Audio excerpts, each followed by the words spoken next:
Hello, everyone in Global Communication 1. This is the second video for today. I accidentally clicked end when I was recording the first one, so this will be a two-part video. In this, the second part of today's class, I will be talking about cause and effect writing. So without further ado, let me just bring up my screen here.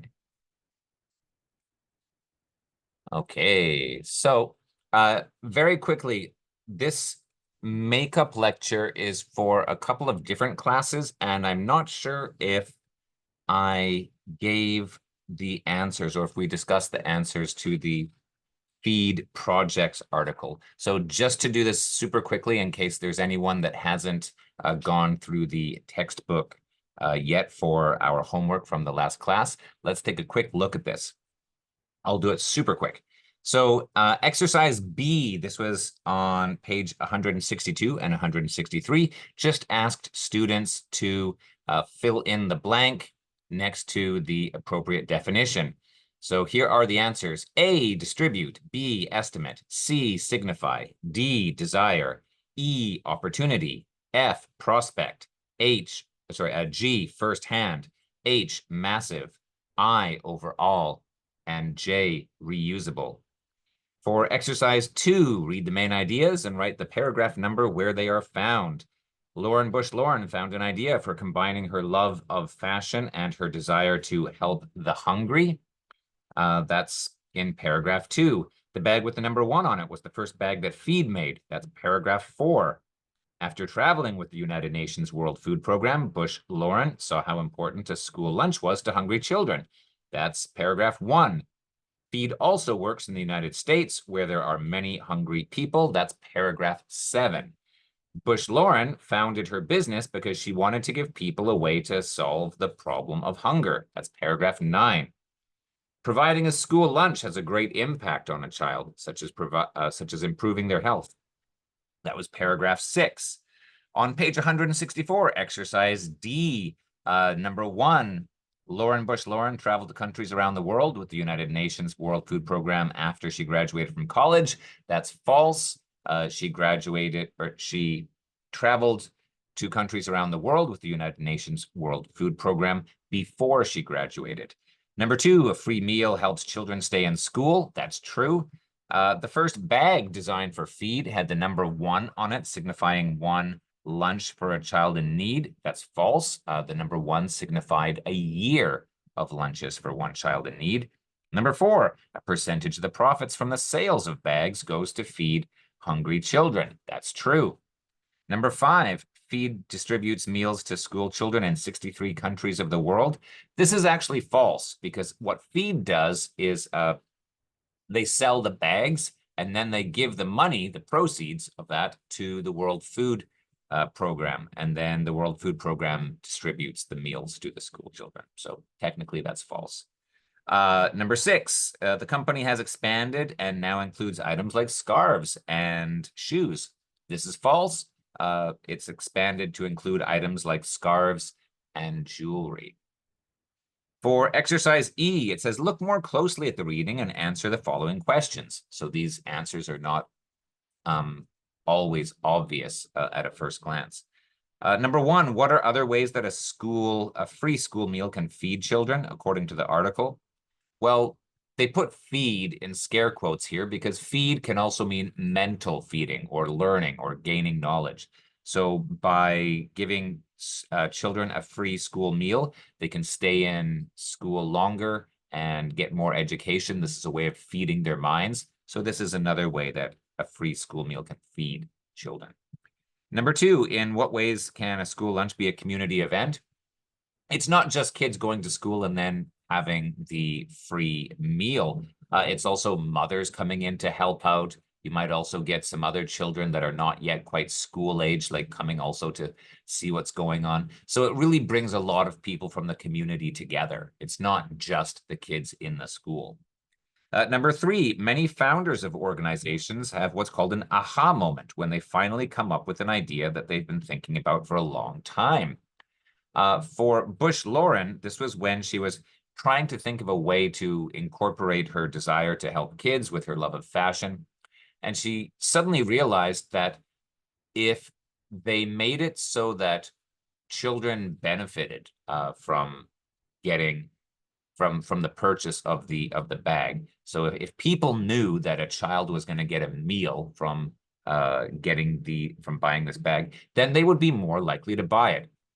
And that was the idea. That was the aha moment where she's like, you know what?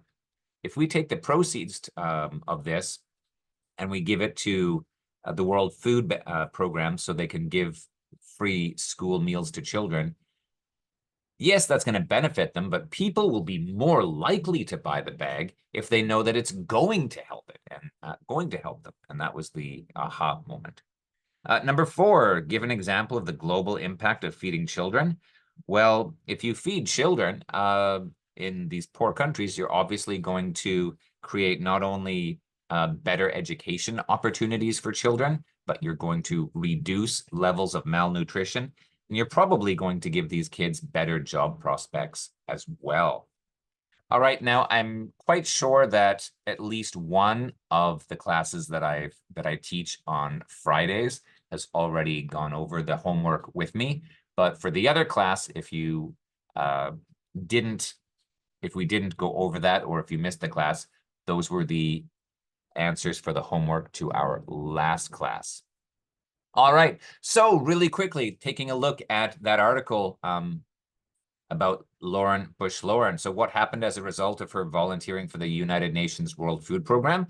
Well, she got to see how poor a lot of children were in different parts of the world, especially developing countries in South America, I think. What inspired her to start Feed Projects? Well, it was seeing how much value a child could get from a free school meal. And what are some of the positive effects of a free school meal for children in developing countries? Well, there are multiple effects from this singular cause. Obviously, they will get better health. They will also stay in school longer. They will have more education. And finally, they'll have better job prospects. These are all very concrete effects from having a free school meal. Now, you'll notice that these questions are all based. Sorry, I'm not sure whether you heard that. There's just this huge clap of thunder that just exploded outside the window there. Boom. I think people are probably getting wet at the school festival. I can't see outside right now, but I'm wondering how many people are outside in this deluge. Okay, so anyway, very, very quickly, Lauren Bush Lauren. Yeah, all of these questions here, what happened as a result, what inspired her. I want to talk about cause and effect. When something happens, what are the effects of that? Sometimes you have a singular cause and it will have a singular effect. Or you might have one cause and multiple effects. Or you might have multiple causes that come together for a single effect.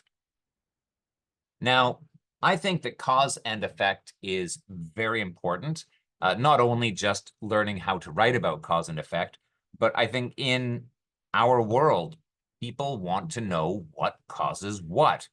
Because if there is something good that's happening, if people can notice a positive phenomenon, they want to make more of it. And if there is something bad that's happening, well, if you know what causes it, then you can stop doing it. And hopefully you can therefore reduce some of the negative effects.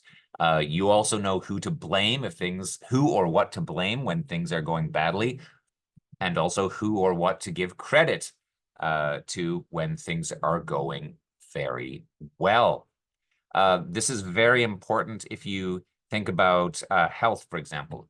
If a particular group of people has a higher than usual rate of cancer, well, you want to know what is causing that cancer. If you have a group of students that are doing much better than other students in their neighborhood or in their city, and they're getting very, very high grades on exams, you would like to know what's causing that, because hopefully then you can copy that model and then give it to other children and get similar effects. So by knowing what causes what, we can hopefully increase positive phenomenon and reduce negative phenomenon. Now, let's take a quick look at connecting cause and effect in writing. You can have two sentences that demonstrate a cause and effect relationship. For example, she made a big mistake, period. As a result, she lost her job. So cause and then effect. He studied hard for the exam. Therefore, he got an A+. Once again, we've got the cause and the effect. Sometimes people will put the effect first. They want to talk about the result and then have the cause come second. I missed class due to illness. They can't go to the theater because it's too late. Because they're too late, they can't go to the theater. You can have the cause first, or you can have the effect first. These sentences can be written both ways. Now, if you want to have the cause as the subject of a sentence, so for example, A causes B, this is quite simple. Smoking causes cancer. Okay, smoking, that's the cause. What is the result? What is the effect? Well, cancer. Smoking causes cancer. Or alcohol is responsible for many traffic accidents. Alcohol is the cause, and many traffic accidents, that would be the effect.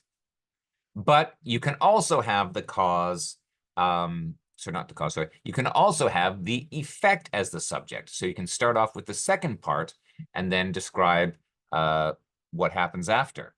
Cancer is caused by smoking. So in this case, we have the effect first and then the cause in the second half of the sentence. Many traffic accidents, that's the effect, are due to drunk drivers. Obviously, drunk drivers, those are the cause, but we've put that in the second half of the sentence. The point of this is just to show that when you talk about cause and effect, you can either take the cause and effect and have them in separate sentences and connect them, or you can have them in a single sentence, either with the cause as the subject of the sentence or the effect as the subject of the sentence. So just take a look at these examples and you can see some of the different forms that are used when we connect cause and effect in two different sentences or a single sentence. All right, so what causes what? This is one of the big questions. It's very easy when we think of life in the modern world where we already know what causes many things. For example, smoking causes cancer, right? Simple one. Or when a rooster crows and the sun comes up, we know that the sun is coming up and that causes the rooster to crow.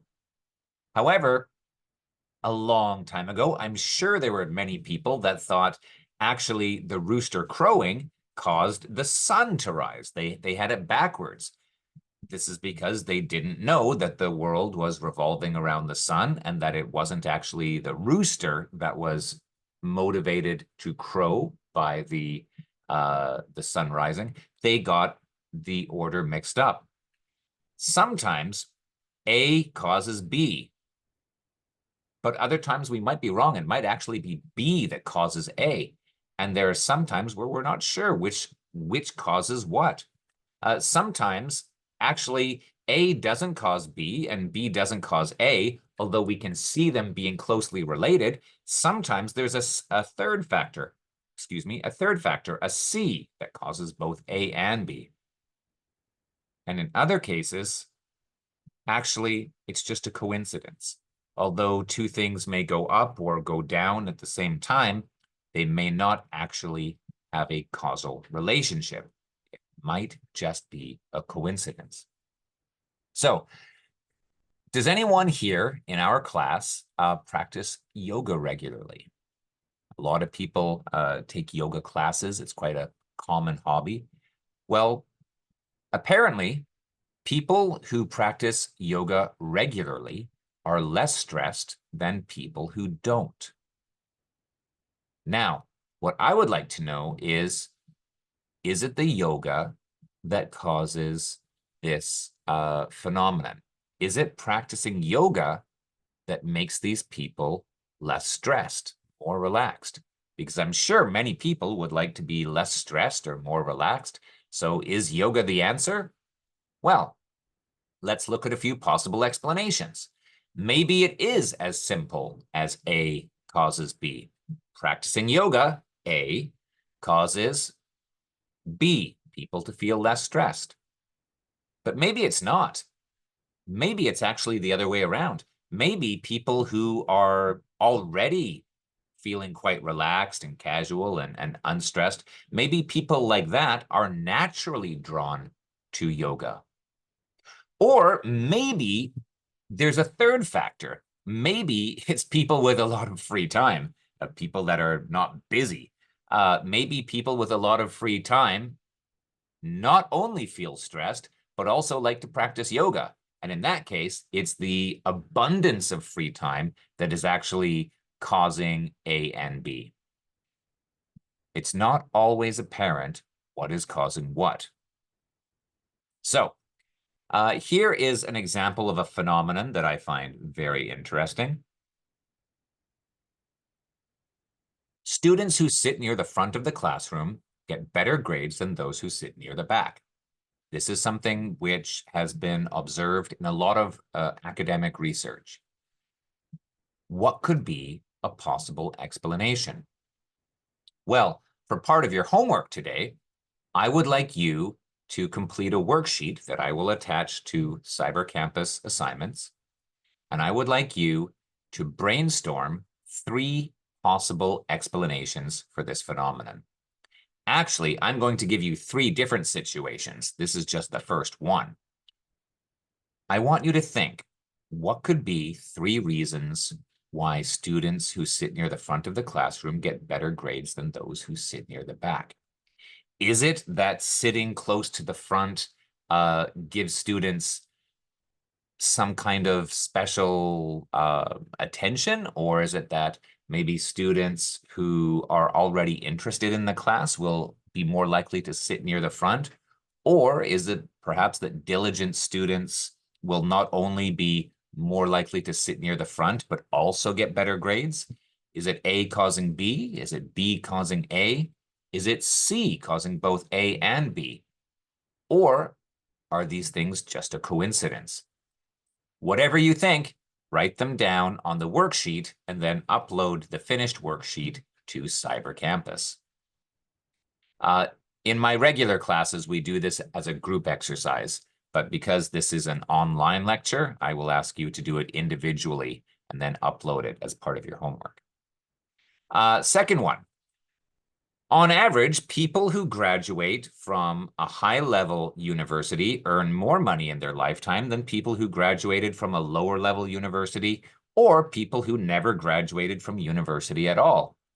There's also a lot of research and statistics that back up this argument. But why? Why do you think, or why do people who graduate from a highly ranked university, so an elite university, call it Ivy League or Sky, Seouldae, Gondae, Yondae, in a Korean context. Why do people who graduate from a high-level university earn more money over their whole lifetime than people who graduated from a lower-level university or those who never graduated from a university at all? Brainstorm 3 possible explanations to describe this cause and effect relationship, and then also put those on the worksheet and then upload that to Cyber Campus before our next class. I've had some students write some very interesting possible explanations. One student said, well, maybe it's making connections in university is the most important thing. So making connections will help you get the better paying job, and that's what creates the higher levels of income over the lifetime. Someone else, I'm not going to give away any potential answers here. Okay, and here's one more. This I find actually a really, really interesting question because I don't think even the experts know the answer fully. Now, every country has its geniuses or even it's people that are much higher than average in terms of IQ. However, on average, IQs in some levels, on average, IQ levels in many countries are falling. And this isn't a recent thing, like since COVID. In some cases, this has been going on for 10, 20, or even 25 or 30 years. The case of Norway, for example, which is a rich, developed country, which has always had quite good scores on IQ tests, their average IQ has been falling for many years now.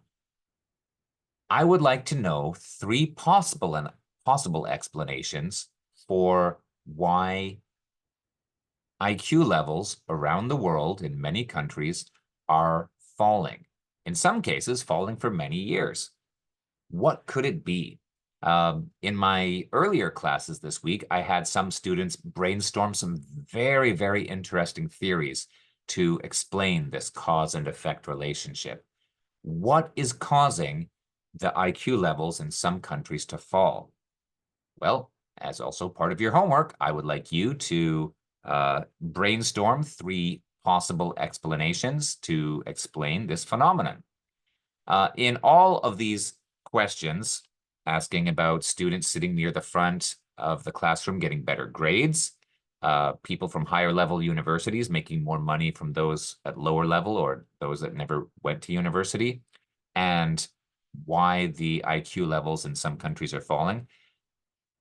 For each explanation, and I'm asking for 3 possible explanations, all you need to do is write a single sentence for each. So that's just 9 sentences so far.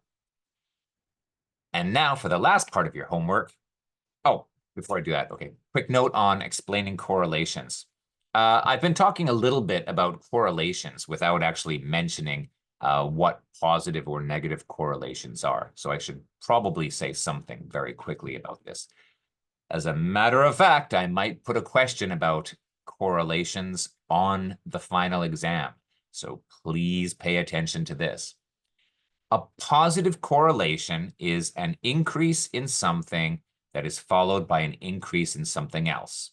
So the more calories you consume, the more you gain weight. So increase in calories, increase in weight. That's a positive correlation. Or if there's a decrease in something, that is followed by a decrease in something else. They go down at relatively the same rate.